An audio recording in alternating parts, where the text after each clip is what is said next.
I'm Dorothy Rowe, and welcome to this energy healing video for the wrists.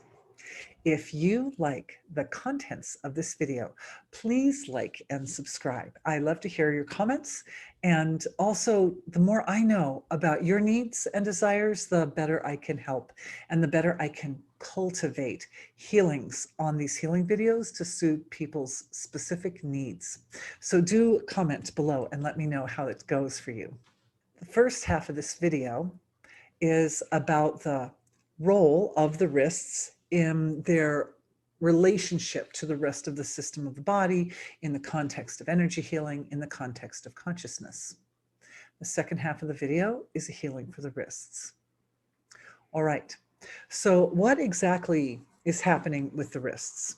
We know that every part of the body is an expression of some portion, at least some portion, of the way in which unmanifest, unbounded source of creation, consciousness, manifests forth into the field of reality and creates this universe, and then folds back in on its nature. So this is a story of what's happening. This is happening universally. It's happening at every point in creation. It's happening at every point in our bodies. So every part of our body shows some aspect of that. It's one of the great values of having a human body is that we have this instrument that has broken down the fine mechanics of how consciousness becomes manifest and then folds back into its own nature. And it's broken it down and illustrates it with each different part of the body and each different system of the body. It's fascinating. So what we have going on with the wrists is the wrists are part of a larger system of the shoulders, right? Arms, elbows, wrists right there, and then hands. And the main thrust, we could say, or the trajectory, the evolutionary trajectory, which is taking place in this part of the body, is that the intelligence of the mind, the intellectual intelligence, is forming together with emotional intelligence, like social intelligence, you could say. They come together and they meet in the neck center area, the neck energy center, and the functions of this energy center are that they promote the manifestation of intention. So there are feeling intentions, they're feelings that you could say catalyze action and catalyze even intentions and ideas. And then there are all the mechanics are broken down or are elaborated in the mind. The mind shows, well, if I wanted to accomplish this thing, I should do this. I should step A, step B, step C, like that. And then these energies come together in the throat, and then the shoulders, the strength of the shoulders represents the resource, personal responsibility, of course, is like you carry your responsibility in your shoulders, and they form a stable foundation for shoulders do, stable foundation for extending your intention out into the world and actually having it come to fruition, having it become something. So the arms and the arm and elbow assembly is, its role is to support the extension of your intention out into the world. The wrists, when we come to the wrists, what happens is these long bones here are meeting with a lot of small bones in the base of the hand. There are lots of little bones up in this area. And this is where there's a gap. At every joint, there's a gap, okay? And in every gap, there is a fourfold process that takes place. And the fourfold process is a process of consciousness folding in on its own nature and then re-emerging in a new form. And that's really what happens in every joint. There's a dissolution of the energy flow from the one direction, and then it dissolves into nothingness. You could say it dissolves into the gap between the bones, and then it reemerges with the renewed, we could say renewed intention into the next layer of the skeletal system. Fourfold structure of the gap comes directly from Vedic science. There is the dissolving, there is the seated in silence, the silence of the gap, and that's coming home, coming back to wholeness, coming back to the source of creation. from the source of creation, infinite resource of all intelligence and creativity and energy and what you need to accomplish your goals. Then it goes into phase 3, which is it warms up, right? So it gets ready to like burst forth. And then the fourth phase of the gap is the actually coming forth into the relative field of creation. So anytime joints hurt, and this goes not only for wrists, but for other joints in the body as well, it means that the process of diving into the gap or diving into the silent source of creation and then re-emerging renewed with energy, intelligence, and creativity, that process is somehow not happening in the most efficient way. And I would say it's not that it's not happening at all, because that process happens at every point in creation constantly. But when it happens in the wrists, it means, or other joints have other meanings, other joints of the body, but in the wrists particularly, it means that there is a need, an evolutionary need on your part to understand that process by which your awareness folds back into its own essential nature. And from that folding in on its own essential nature, it reemerges renewed, essentially. So that's a process, and that's an eternal process, which it may sound fairly simple or abstract as I describe it, but the important thing is that there are details in that process. There are nuances in that process that are really important for you to understand. In the case of the wrists, it means that process as it occurs between the point where you've reached out and sort of extended your intelligence, extended your ideas and your intentions into the relative field of creation, and right before you start engaging the resources of the relative to bring that intention to fruition. Because the hands are the doers, right? They're all these little tiny bones in the lower part of the hand represent all the different types of resources that we draw upon to make our dreams come true, essentially. So the gap, that ability to, I've extended out into my reality, and now I have to take another fold back into the home of all resource in order to decide, essentially it's a discrimination thing that we're looking at here, to discriminate exactly what tools and resources and connections I have, exactly what's the toolkit that I'm going to use to bring my dreams to reality. So that particular dive into the source of creation, the one that takes place in the wrists, represents an increase of discrimination with regards to the way we leverage relative resources, the way we leverage the resources in the relative. So it means that up to the point where where awareness comes to the wrist or consciousness comes to the wrist, up till that point, the process has been essentially internal. I had a feeling, I had a thought, my feelings and thoughts come together, and then I'm going to bring them out to my world. And that whole process takes place essentially internally, essentially. It's at the wrists where we have to make the leap into the relative. And for now we go into the healing part of the session. So I'm just thank you to the source of creation. Thank you to everybody watching. Thank you to your ancestors for that you have a physical body. And may we do this efficiently. May it fulfill your desires and your needs for healing in the wrist. Thank you for the opportunity. Okay, that's my little prayer that I start out the healings with. So what's happening in the wrists is it's a spot in the body that is fed by, you could say, or nurtured by your own self-confidence. Because the point where your intention and desire has kind of moved out into the field of creation. And then you have to start employing resources in the field. You have to start employing environmental, physical, material resources. This is the point where you're committed, basically. You have to start to commit to that intention.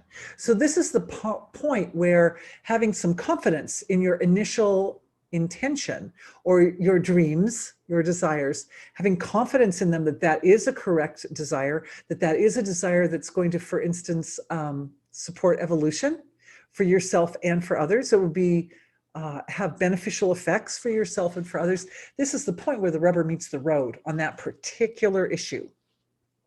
It's in the wrists. Is what I'm doing really, really the right thing? If there is doubt, doubt will catch in the wrists and can cause discomfort. Or one of the things that it can do is it can cause like a blockage to the flow of intention. Because the intention starts here, comes down the arms, and it's on the way out. And as soon as you get your intention moving, some momentum comes up behind that intention. But then if it comes down to the wrists, and at that point you need resources, maybe you need money, maybe you need some connections with the right people, or you need to be at the right place at the right time, or other resources. At that point, if the resources aren't apparent, or if they aren't forthcoming, there can be a tendency to doubt.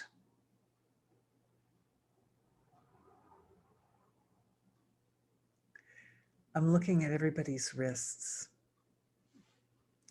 And what I'm seeing is that it's very helpful at this point in the body to have a strong quality of Dharma. Dharma is coming to support the wrists. If you're not sure what Dharma is, there's a page on my knowledge base linked below. And there's also a video about Dharma, at least one video about Dharma. I think I've done webinars on Dharma. Dharma is essentially, in short, Dharma is the energy that sustains the creation. In long, Dharma is comprised of 4 fundamentals: truth, compassion, orderliness, and the ability to not be too attached to the outcome of actions, right? That's really useful when you're manifesting stuff. All 4 are necessary, all 4. And all 4 of these values of Dharma have to work together in order to support the promotion of actions which are actually evolutionary and are actually going to benefit you and support the expression of your full potential, and also support other people as well. We want to support everybody, right? Everybody benefits, because if your actions benefit you, but they actually damage others, then you are creating both benefit and damage to yourself at the same time. So best that actions have benefit personally as well as collectively. After all, the collective is an expression of ourself. The collective is part of us. So hence Dorothy making healing videos.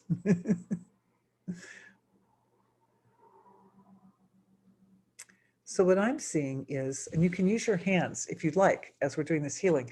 If you use the palm of one hand, there's chakras in the palms of the hands, and I've got videos and knowledge-based pages on how to use your hand chakras.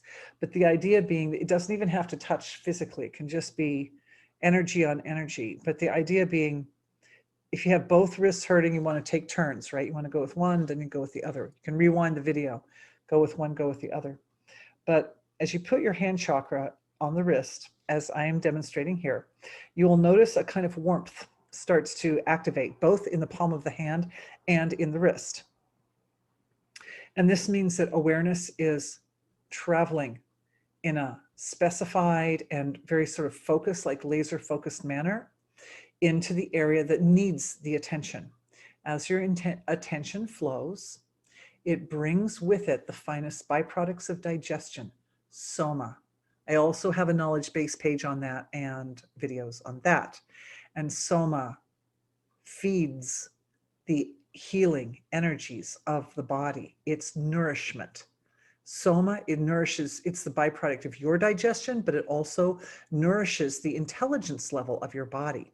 So where your attention flows, so the soma flows. So hands on wrists, attention flows spontaneously, automatically, without effort. Soma also flows.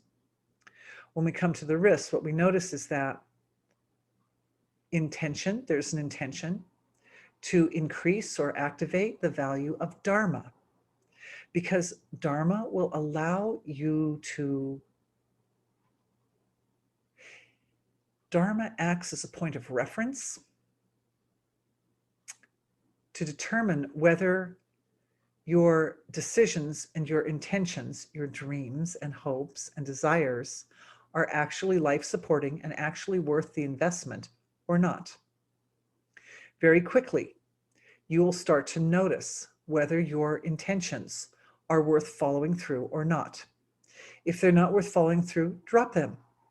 If they are worth following through, but you're not receiving a lot of environmental support for the resources that you need to bring that intention to fruition, it means that the way you will manifest your desires will also extend and expand your vision of what you can accomplish.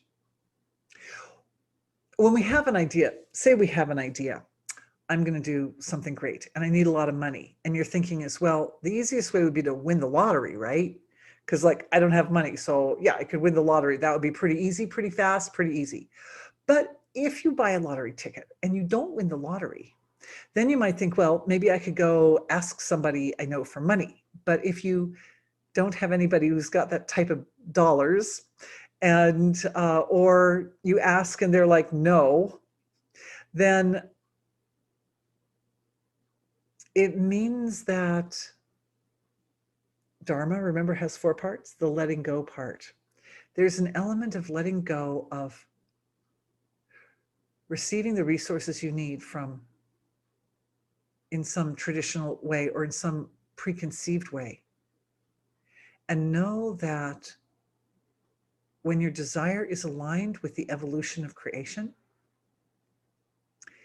the resources will come, but they may come from a direction that you're not expecting. And when that happens, it always expands and extends your own understanding of how the laws of nature support right action. Dharma is also interpreted as right action. So the energy of Dharma is actually flowing, along with the Soma. The energy of Dharma is actually flowing from the palm of the hand into the wrist. And it establishes itself in that wrist. It stabilizes. Remember, Dharma is a sustainer. So it strengthens. It has a kind of natural strengthening effect on the wrist. But because Dharma includes that element of letting go or not being attached, it also incorporates some element of flexibility.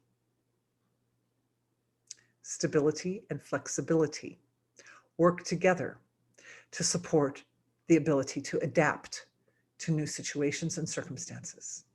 Maybe the way you're going to make money is through some occupation that hasn't even been invented yet. Who knows? It's a big universe. And it's a universe that's a field of all possibilities. You want everything that happens and that comes from your intention, from your heart and mind, to be a tremendous support to the environment. Oh, my wrist is feeling so stable right now. I think I'll go to the other side. Let me just checking back in with everybody's wrists again. The inflammation is a byproduct of unprocessed emotions, particularly because inflammation is heat related. That means unprocessed heat related emotions, such as anger, anxiety, frustration. And that can oh boy, it's starting to feel stable over there. That can come as a byproduct of feeling as if your intentions, like feeling frustrated because you have an intention, but it doesn't manifest easily or effortlessly. And part of that can come from pushing against the the structure of your environment in a way that the environment doesn't want to move. If it doesn't want to move that way, then we have to rethink how we're approaching the situation and the subject. Sometimes there are possibilities that haven't been previously considered. Anger, frustration, anxiety are all high energy emotions, and they bring the resource of energy to whatever it is you need to do. If you can understand that these high energy emotions are a useful resource when administered with very fine discrimination and measured regularity, then instead of having a destructive effect on your environment, they will have a life-supporting, evolutionary, constructive effect on your environment and yourself. If you let your anger bubble out in a damaging way, it will destroy everything in its wake.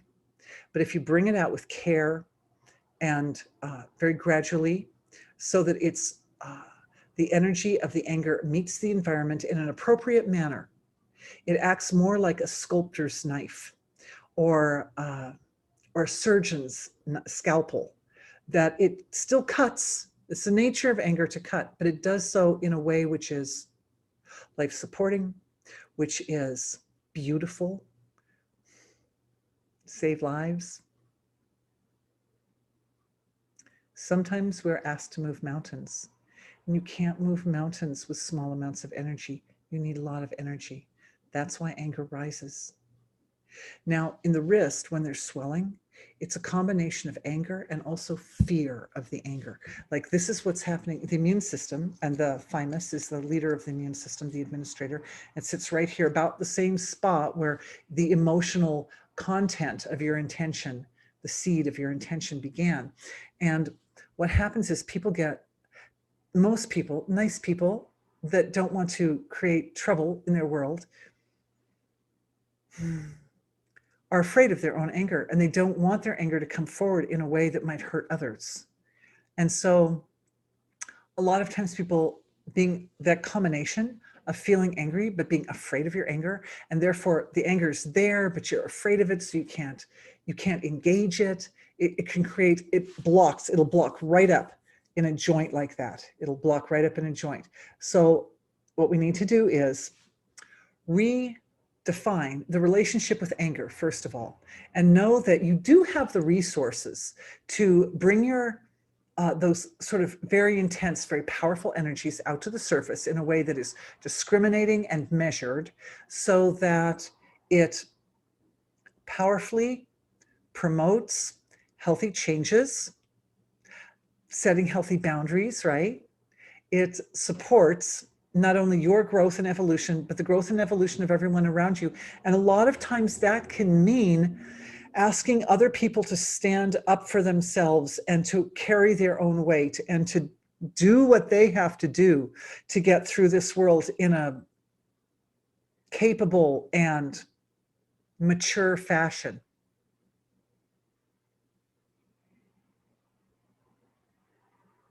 If we baby people too much, they don't grow up, right? All right. So at this point in the healing, what's happened is our healing for the wrists has come back to its, we could say, its emotional seed or core.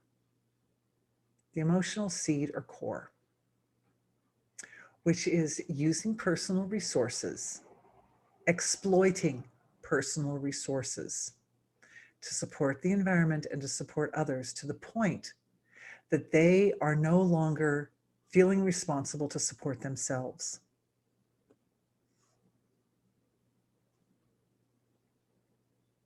And empowering you with the freedom and the autonomy to draw on your resources and to ask the people that you love to support you sometimes. We take turns. That's what cultures and societies are about. That's what tribalism is about. So the last thing is a flow of light energy, just pure liquid light, white light going into those wrists, just to kind of like soften them up, just to provide that little extra buffer. We could say a little extra buffer of softness and sweetness, the soma. Look at that. You can do it that way, and then both palms are going to both wrists. It works. Just flowing that liquid white light into the wrists. And the liquid white light is very, very cooling. It'll cool down all that heat, all that anger and fear, frustration and anxiety that's stuck in the wrists. You can put your hands like this, and you can sit like that and do it as long as you want.